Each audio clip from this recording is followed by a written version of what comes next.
Hello and welcome to Masala Trails.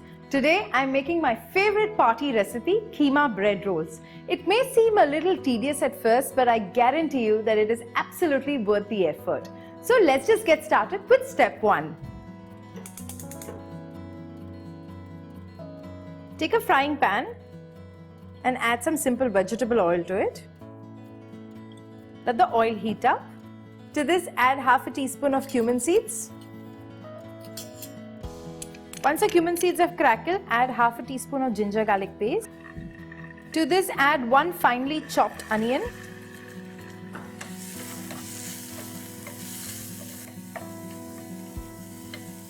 Add some salt to taste. Once the onions have cooked a little bit, just add the rest of the spices. Half a teaspoon of turmeric, a teaspoon of chili powder, a teaspoon of cumin seed powder. Just cook the spices as well, please. Once your onions and spices are cooked, just leave it to cool. Let's get on with our next step. I have slices of bread here, big slices of plain simple white bread. I've just cut off the crumbs of the bread. So now I'm going to take a rolling pin and flatten out the slice of bread. If your bread is too hard, it might be difficult, so maybe you could just dab it with a little bit of water. Ideally, just use fresh bread.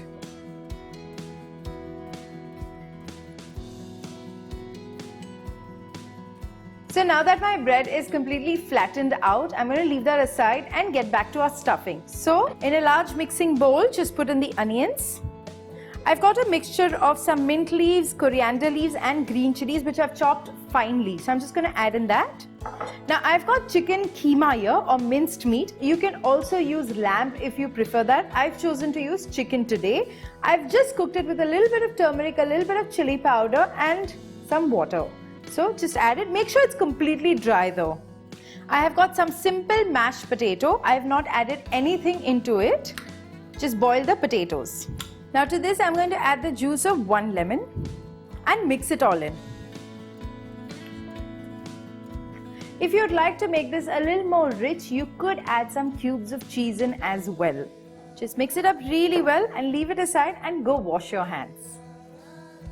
So I've taken a shallow frying pan and I filled it with some vegetable oil, a little more than half actually, and I'm going to leave it on a really low flame so the oil heats up.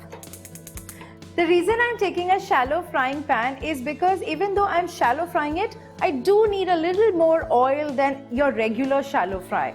So which is why we've put a little more oil into this. So take one of your flattened bread slices.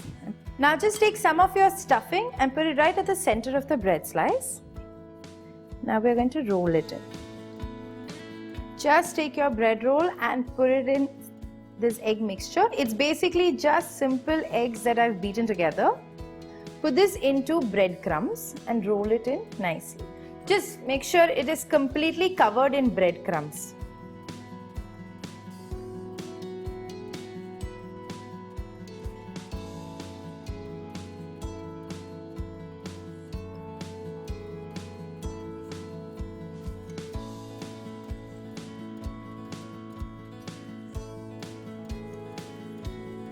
Just cook it on a really low flame because the breadcrumbs tend to become really burnt if cooked on a high flame.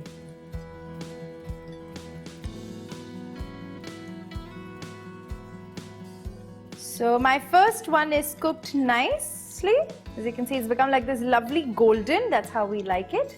So let's just leave it. That's our second bread roll.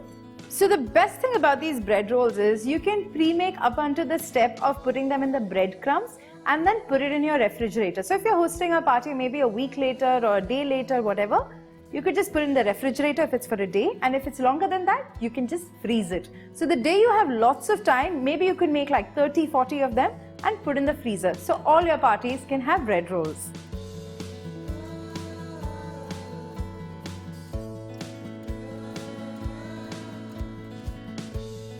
A little bit of ketchup and your bread rolls are ready to be served. I hope you enjoyed this recipe. Please don't forget to like our video, share our video and also subscribe to our channel.